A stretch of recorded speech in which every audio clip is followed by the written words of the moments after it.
تو اس ساری معاملے کا جو فائدہ ہے وہ پاکستان پیپلز پارٹی نے اٹھایا ہے، اور انہوں نے، میں الزام نہیں دیتا کیونکہ میرے پاس اس بات کا ثبوت نہیں ہے، لیکن بندوں کو توڑا ہے، پیسے لگائے ہیں یا نہیں میرے پاس اس بات کی کوئی ثبوت نہیں ہے، میں اس طرح کو جھوٹا الزام نہیں لگانا چاہیے، لیکن فائدہ جو ہے، جو جسے کہتے ہیں نا بینیفیشری، وہ پاکستان پیپلز پارٹی ہے، اور مرتضیٰ وہاب صاحب، میں یہ سمجھتا ہوں کہ پیپلز پارٹی کے اوپر، اور اعزاز دیکھیں یہ صرف مرتضیٰ وہاب جو ہیں وہ بلدیاتی الیکشن بھی نہیں کنٹیسٹ کیا انہوں نے، ٹھیک بات، اور انہوں نے جو لوکل باڈیز کا الیکشن جو لا ہے اس میں بھی ترمیم کی ہے، اور اس کے مطابق اگر کوئی ان الیکٹڈ آدمی کو میئر کی پوزیشن پہ الیکٹ ہو جاتا ہے تو اس کو 6 ماہ کے اندر اندر اپنے آپ کو یونین کونسل کا چیئرمین کنٹیسٹ کرنا پڑے گا، کہ جس میں وہ کنٹیسٹ کرے، اگر اس دوران وہ چیئرمین یونین کونسل بن جاتا ہے تو وہ ایک یعنی کہ اس کے لیے یعنی الیکشن کے 6 ماہ بعد بھی بن جاتا ہے تو کوئی مسئلہ نہیں ہے۔ چیمہ صاحب 11 مئی کو، یہ پچھلے ماہ، سندھ اسمبلی نے یہ قانون سازی پاس کی، سندھ اسمبلی نے قانون سازی یہ پاس کی۔ اب آپ دیکھیے قانون کس طریقے سے، کہ اگر آپ کی اکثریت ہے تو آپ کس طرح بلڈوز کر دیں گے۔ قانون یہ بنایا انہوں نے کہ کوئی بھی شخص وہ میئر بن سکتا ہے اگر اسے نامینیٹ کر دیا جائے، اور میئر بننے کے 6 ماہ کے اندر وہ کسی بھی یونین کونسل کا سے الیکٹ ہو جائے، ٹھیک ہے، یہی بات میں کر رہا ہوں، یہی آپ والی بات۔ اچھا، اور جہاں تک میری یاد پڑتی ہے، میں اگر غلط نہیں ہوں تو مجھے یاد ہے، آپ تو کبھی غلط نہیں ہوئے، نہیں پھر بھی غلطی ہو سکتی ہے، کہ وزارت قانون کا قلمدان بھی اس وقت مرتضیٰ وہاب صاحب کے پاس تھا، اور 11 تاریخ کو یہ قانون سازی جو ہی پاس ہوئی تو ابھی اسمبلی چل رہی تھی، تو مرتضیٰ صاحب جو سندھ اسمبلی سے نکل کر گورنر ہاؤس چلے گئے، اور گورنر اس وقت جو اسپیکر تھے، قائم قام گورنر تھے، کیونکہ موجودہ جو گورنر تھے وہ بیرون ملک گئے ہوئے تھے، تو یہ قائم قام گورنر سے جا کے یہ دستخط کروا کے انہوں نے فوری طور پہ کروایا۔ تو مرتضیٰ وہاب صاحب کی بڑی خواہش تھی کہ وہ میئر بنے، اور بن گئے، اور آج دیکھیں کتنے وہ خوش نظر آ رہے ہیں۔ اور ایک اور بھی بات بتاؤں چیمہ صاحب، یہ کراچی میٹروپولیٹن کارپوریشن ہے بیسیکلی، جس کے سربراہ میئر ہوتے ہیں، اس کے پاس پورے کراچی کا اختیار نہیں ہوتا، اچھا، صرف کراچی کے 36% حصے کا اختیار ہوتا ہے، تو صرف۔ باقی تو آپ کو پتہ ہے زیادہ نیوی کے پاس ہے، فورسز کے پاس، وہ کینٹ ہو جائیں گے نا، وہ کنٹونمنٹ کا علاقہ۔ کراچی میں میرے خیال 4 کینٹونمنٹس ہیں غالباً۔ تو بس اعزاز یہ ہے کہ پیپلز پارٹی کی بڑی رچ ٹریڈیشنز ہیں، اور وہ جمہوریت کے ذریعے انتقام لینا جانتی ہے، تو اس دفعہ انہوں نے، پتہ نہیں یہ کون سی جمہوریت ہے جس کے ذریعے انہوں نے انتقام لیا ہے، لیکن یہ بات درست ہے کہ یہ ایک بہت بڑا سٹگما ہے، ان کے ماتھے پہ ایک بہت بڑا داغ ہے، کہ جس کی یہ وضاحتیں دیتے رہیں گے، لیکن یہ کوئی اچھی ٹریڈیشن انہوں نے سیٹ نہیں کی، نہیں۔ اور آپ دیکھیں گے میئر اس شخص کو بلایا جو الیکٹڈ ہی نہیں ہے، الیکٹڈ ہی نہیں ہے۔ اگر یا تو ہوتا نا کہ کوئی الیکٹڈ چہرہ بھی ہوتا تو پھر یار میں کہتا ہوں کہ چلیں، وہ انہوں نے ایک اپنا قانونی حق استعمال کیا، قانون میں تبدیلی کر لی، ٹھیک بات۔ اب یہ ہے کہ جس طریقے سے وہ بندے پکڑ رہے ہیں، کبھی کوئی 2 بندے ہیں ان کو پولیس اٹھا کے لے جاتی ہے، کبھی کوئی 10 بندے ہیں ان کو پولیس اٹھا کے لے جاتی ہے، اور پھر جب وہ ایک مشرف بل مرتضیٰ وہاب ہو جاتے ہیں تو ان کو واپس لے جاتے ہیں۔ ٹھیک بات۔ اور پی ٹی آئی کے اپنے جو لوگ ہیں کہ انہوں نے، وہ جو فردوس شمیم نقوی ہیں، انہوں نے بھی ووٹ نہیں کاسٹ کیا۔ جی ہاں، تو وہ فائدہ ہو گیا نا، وہ ووٹ نہ کاسٹ کرنا بھی تو فائدہ ہے نا مرتضیٰ وہاب کو۔ تو یہ بڑا افسوسناک ہے، یہ کراچی کو، میں یہ سمجھتا ہوں کہ یہ کراچی کو پر قبضہ کیا گیا ہے، یہ کراچی کے عوام کا جو مینڈیٹ ہے وہ چلایا گیا ہے، اور دھاندلی اور دھوکے سے چلایا گیا ہے۔ اور آپ کو پتہ ہے کہ وہاں پر جماعت اسلامی نے آج ریئیکٹ بھی کیا، جماعت اسلامی اور پیپلز پارٹی کے جو کارکن ہیں وہ ان کے درمیان ہاتھا پائی بھی ہوئی ہے، پتھراؤ بھی ہوا ہے۔ تو یہ افسوسناک ہے۔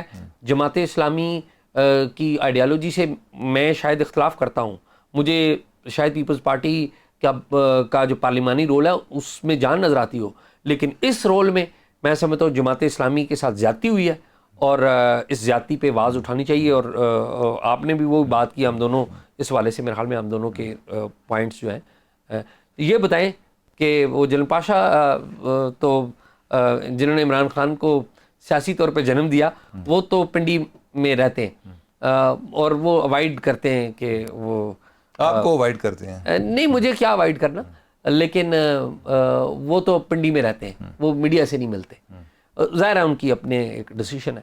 پھر ان کو جو نشوونما دی وہ تھی جنرل ظہیر الاسلام نے۔ جنرل ظہیر الاسلام جو ہے وہ بھی پنڈی میں رہتے ہیں اور وہ بھی میڈیا سے ملنے سے اوائڈ کرتے ہیں. میں نے ان سے ملنے کی کوشش کی, وہ آپ کو پتہ ہی ہے. تو یہ دونوں تو ہیں ان کے چارہ گر. اب ان کے جو معاون تھے جنہوں نے 2018 کے الیکشن میں رول پلے کیا, وہ جنرل فیض حمید صاحب تھے. تو فیض حمید صاحب کے بارے میں بہت ساری لوگوں نے خبریں دی کہ وہ گرفتار ہو گئے ہیں, ان کا کورٹ مارشل ہو رہا ہے. تو کدھر ہے فیض حمید صاحب؟ اچھا اعزاز, ویسے بڑی خبریں چل رہی ہیں, جس طرح اسامہ بن لادن کے بارے میں آتی تھی نا کبھی کہ وہ فلاں جگہ پر پایا گیا, کبھی فلاں جگہ پر پایا گیا. مجھے پچھلے دنوں کسی نے امریکہ سے کال کی, انہوں نے کہا جی کہ سنا ہے کہ جنرل فیض حمید جو ہیں وہ امریکہ آئے ہوئے ہیں. تو میں نے کہا کہ آپ نے دیکھا ہے؟ وہ کہتے ہیں میں نے دیکھا نہیں ہے, لیکن یہ ہے کہ کسی اور نے مجھے بتایا ہے کہ وہ کسی فلاں جگہ پہ نیو یارک میں تھے. لیکن جو میری انفارمیشن ہے وہ جنرل فیض باہر نہیں گئے جب سے وہ ریٹائر ہوئے ہیں, اور ایز اے ڈی جی آئی سے ہی انہیں ایک پرمیشن بھی ریکوائرڈ ہوتی ہے کہ جب آپ کہیں باہر جاتے ہیں, جو کہ انہوں نے کوئی ایک کوشش کی بھی کہ جب ان کی بیٹی کی شادی ہوئی تو انہوں نے کہا کہ میں ذرا ایک پلیئر ٹرپ پہ جانا چاہتا ہوں بچوں کے ساتھ, لیکن ان کو اجازت نہیں دی گئی. جنرل فیض کو پہلے ایک سوال نامہ بھیجا گیا, اب کوئی میرے خیال ہے کہ اس کا بھی انہوں نے کوئی جواب نہیں دیا, لیکن یہ ہے کہ وہ ملک سے باہر نہیں جا پا رہے. ادھر وہ آج کل کوئی DHA-2 میں اپنا گھر بنا رہے ہیں, اور باقی وہ ادھر جو 10 کور کی انیکسی میں قیام پذیر بھی ہیں جب وہ پنڈی میں ہوتے ہیں. جو بھی ریٹائرڈ جرنیل ہوتے ہیں جو اپنے گھر بنا رہے ہوتے ہیں وہ انیکسیوں میں کوئی دیر ٹائم گزارتے ہیں. تو باقی یہ ہے کہ ان کا ایک اپنا فارم ہاؤس بھی ہے جو کہ انہوں نے لطیف وال میں بنایا ہوا ہے اپنے علاقے میں, چکوال میں. اور جب وہ DGC تھے تو تب وہ مکمل ہو گیا تھا اور کافی بڑا ہے. اب مجھے ایگزیکٹ نہیں آئیڈیا, لیکن میں نے تو سنا ہے کہ مربعوں پر محیط ہے, یعنی کہ ایک مربع جو ہے اس میں 25 ایکڑ ہوتے ہیں, اور 1 ایکڑ میں 8 کنال ہوتی ہے جگہ, تو یعنی کہ کافی بڑی جگہ ہے. ادھر کوئی 2 گھر انہوں نے بنائے ہوئے ہیں اور کوئی چڑیا گھر بھی انہوں نے بنایا ہوا ہے. تو ادھر وہ انجوائے کرتے ہیں یا وہ پنڈی میں ہوتے ہیں. تو جب وہ ادھر اسلام آباد تھے تو یہاں پہ بھی انہوں نے ایک چڑیا گھر بنایا ہوا تھا. ہاں, اسلام آباد میں چڑیا گھر تھا ان کا.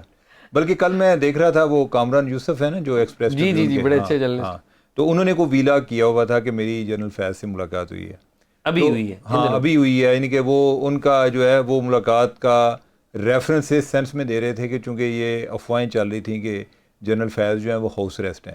نہیں خیر ہو گیا تو جھوٹی تھا. نہیں, تو وہ انفیکٹ وہ بتانا یہ چاہ رہے تھے کہ بھئی میں آج ان کو مل کے آیا ہوں کہ ان کی فیملی میں کوئی ایک ڈیتھ ہوئی ہے, ان کی کوئی ممانی کی ڈیتھ ہوئی ہے. تو یہ جو کامران ہیں یہ اور ان کے جو ریلیٹیوز ہیں وہ کوئی ساتھ ساتھ ہی رہتے ہیں. تو وہ الگ بات ہے کہ کامران جو ہے وہ بھی جنرل فیض کے زمانے میں اٹھایا گیا تھا.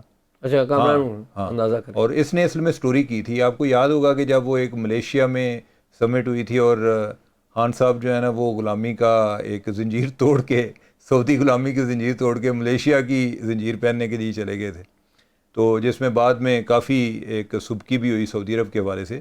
تو کامران نے اس ٹائم سٹوری کی تھی کہ جو عمران خان کا ڈیسیژن ہے ملیشیا جانے کا, وہ انہوں نے یہ ڈیسیژن کیا باوجود اس کے کہ وزارت خارجہ نے اس کی مخالفت کی تھی. تو اس پہ جو خان صاحب ہیں وہ بڑے اپسیٹ تھے کہ یہ بات کدھر سے نکلی ہے, اور وہ بات چیک کرانے کے لیے پھر جو ICA کی ڈیوٹی لگی, اور جنرل فیض جو ہیں یعنی کہ ان کے جو اپنے کرندے ہیں وہ انہوں نے ان کو اٹھایا.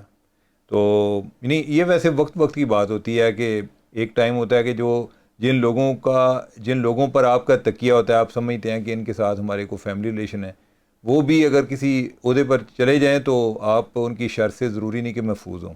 طاقت کی شر سے محفوظ رہنا بڑا ایک مشکل کام ہے. چیمہ صاحب ایک خبر دوں آپ. ہاں, چیمہ صاحب آج سے تقریباً 2-2.5 مہینے پہلے موجودہ جو سسٹم ہے اس کا ایک اہم پرزہ, یہ سیاسی پرزہ ہے, ٹھیک ہے, جس کا اسٹیبلشمنٹ سے بڑا قریبی تعلق بھی رہا ہے, وہ آج بھی موجودہ سسٹم کا حصہ ہے. اس کی جنرل فیض حمید صاحب سے ملاقات ہوئی. اچھا. اور چیمہ صاحب آپ سن کے حیران ہوں گے کہ ذرا تھوڑی سی اونچی آواز میں بات کریں نا, گھبراہ کیوں؟ نہیں, میں یہ کہہ رہا ہوں کہ موجودہ سسٹم میں ایک اہم شخصیت, ایک اہم سول سیاسی شخصیت جو ایک اہم عہدے پر فائز ہے, اس کی ملاقات ہوئی جنرل فیض حمید سے آج سے 2.5 ماہ پہلے, 3 ماہ پہلے تقریباً.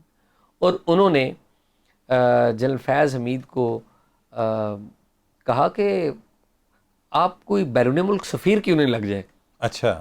which general Fayyaz Hameed refused.